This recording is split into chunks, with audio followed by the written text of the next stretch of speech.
Hola, hoy, hoy tenemos nuestro siguiente tema, que es corriente y resistencia. Bueno, la corriente, ya hemos visto qué es lo que pasa cuando tenemos cargas estáticas, no se mueven, el campo eléctrico es cero, las fuerzas son cero, las cargas no se están moviendo, pero ¿qué pasa cuando las cargas sí se mueven?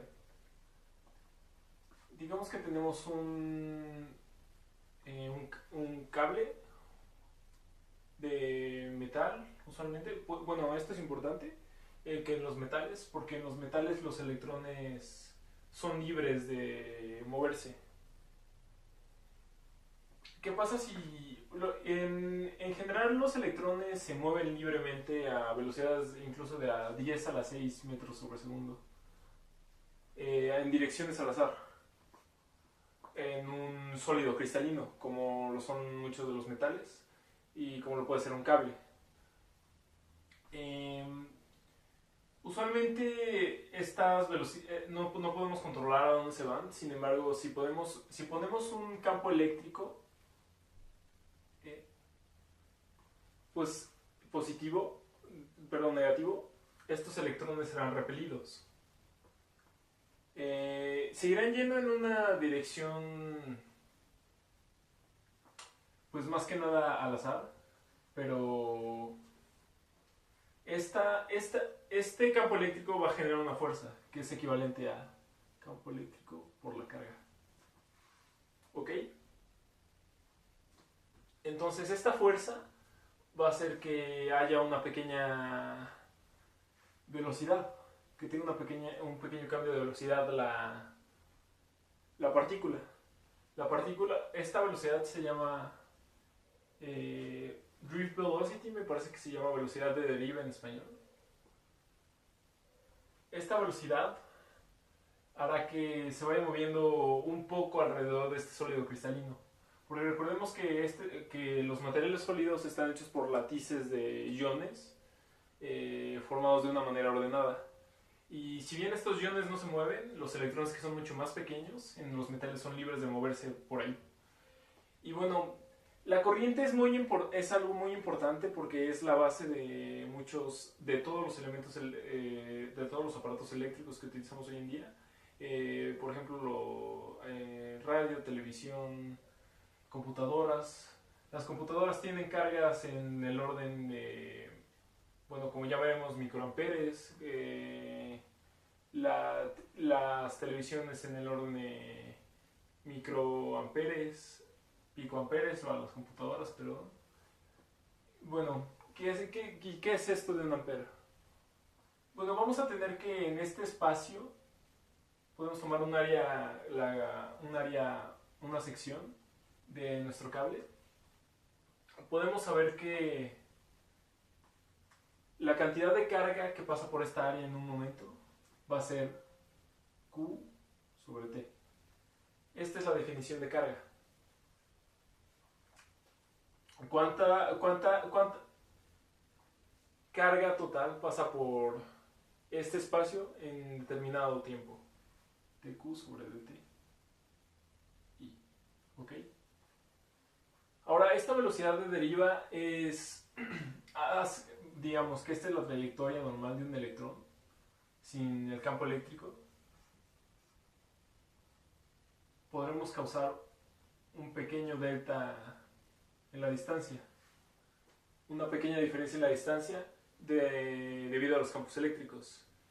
Y en sí lo que eso va a hacer va a causar que, bien, para hacer que funcione un aparato eléctrico, lo que se hace en sí no es mover todos los electrones de un lado a otro.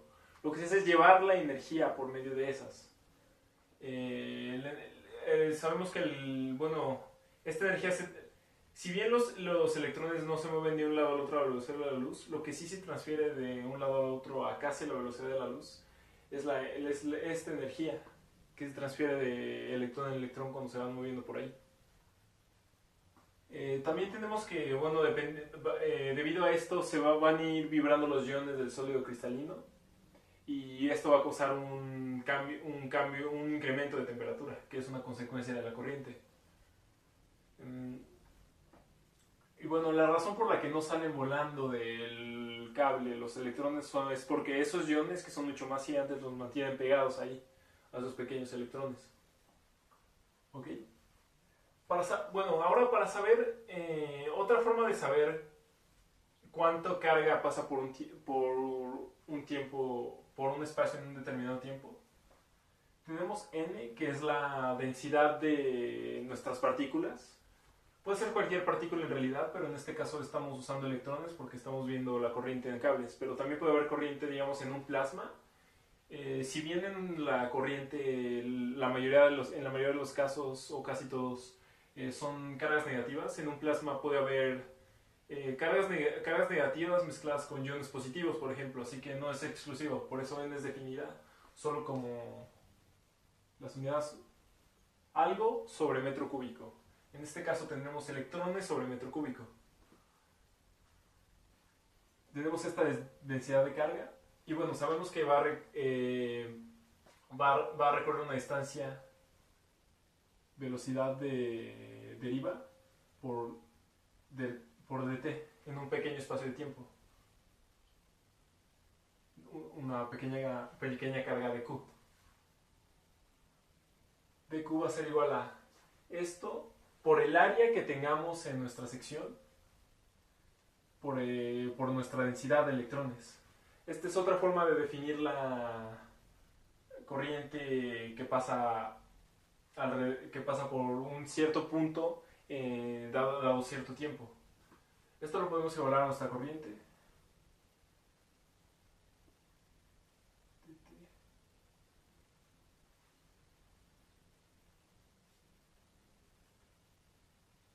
Y bueno, quitando el dt,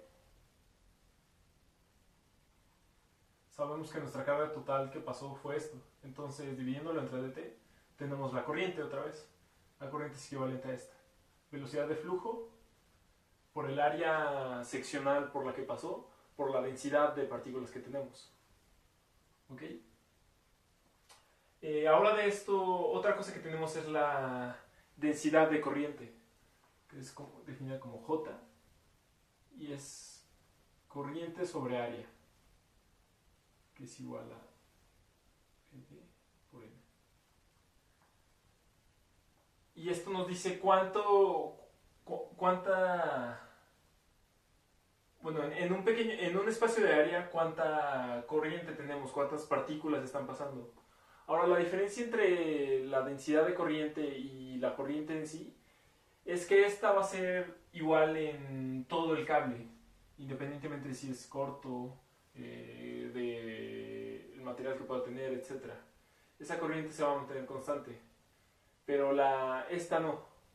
Digamos, si se vuelve más pequeña, esta densidad de corriente va a disminuir, porque para tener las mismas partículas en un mismo tiempo, pues tiene que aumentar esta. ¿Ok? Ahora bien, tenemos que tomar en cuenta que esto solo va a ser cierto cuando tengamos un circuito completo. Esto es, digamos que tomamos este espacio para que el mismo número de electrones que entra de un lado o de partículas salga del otro lado de nuestro circuito. Y bueno, otra diferencia que tiene la densidad de corriente a la corriente en sí es que este puede ser definida como un vector, ya que nuestra velocidad de deriva es un vector.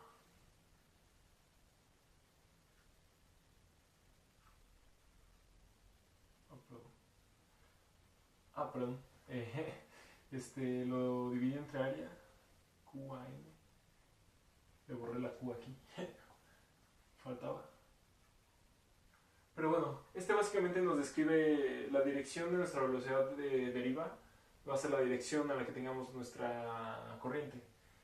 Este es un dato extra que nos da la densidad de corriente que no tenemos en la corriente misma.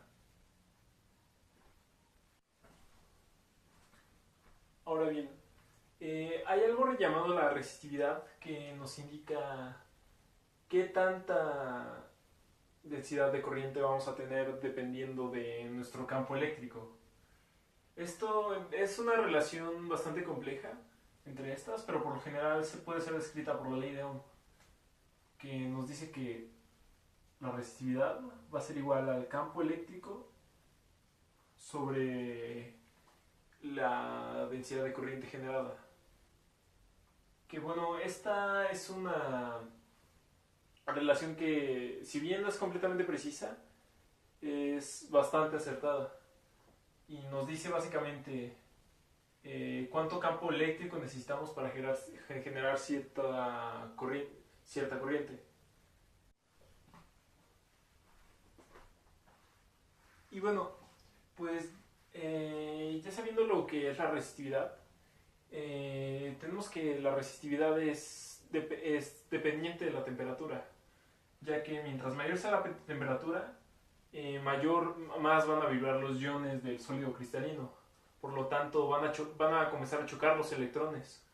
Y eso causa que la velocidad de deriva se vuelva menor. Por lo que tenemos que la resistividad como función de la temperatura es igual a la resistividad a nuestra temperatura inicial por 1 menos nuestro coeficiente de resistividad, la diferencia entre las temperaturas.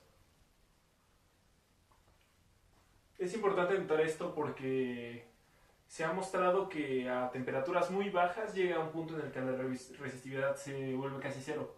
Esto es a lo que se llama un superconductor. Un superconductor en un superconductor la corriente se vuelve muy grande, igualmente la densidad de corriente. Por esto pueden ser muy útiles para muchos usos como lo son la supercomputación,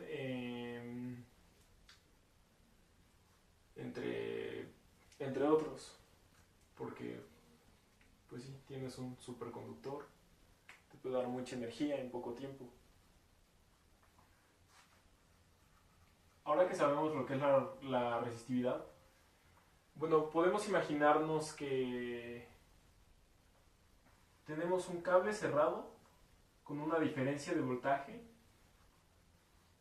y por lo general nos importa más saber la intensidad que la densidad de corriente, porque es más fácil de medir.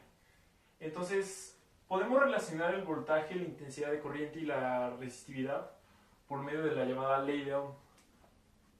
Ahora, sabemos que el voltaje va a ser proporcional a la intensidad de corriente que tengamos, dado que si tenemos una mayor diferencia de potencial, esto es un mayor campo eléctrico, va a haber mayor velocidad de flujo, velocidad de deriva, perdón.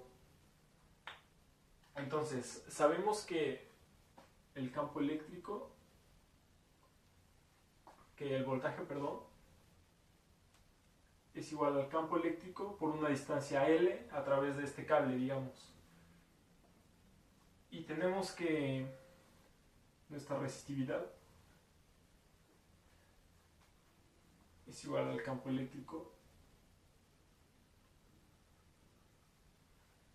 Resistividad por...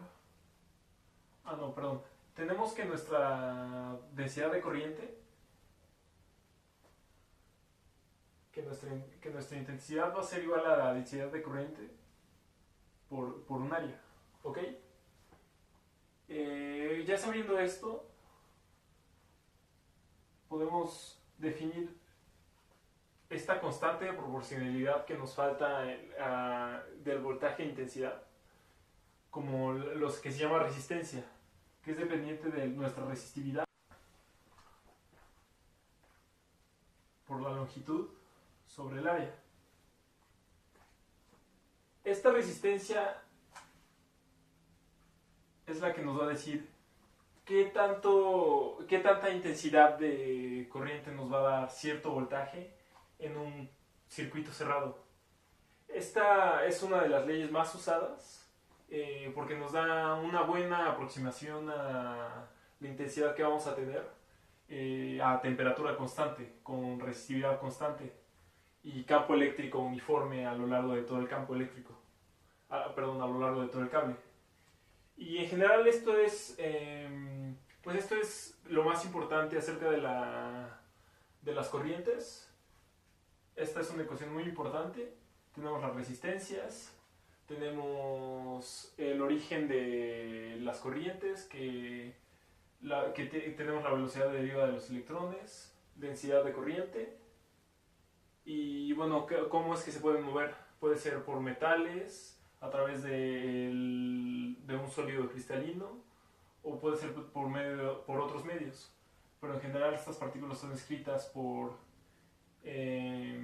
la densidad de partículas que tenemos y podemos relacionar toda la corriente. Así que ahí tenemos algo.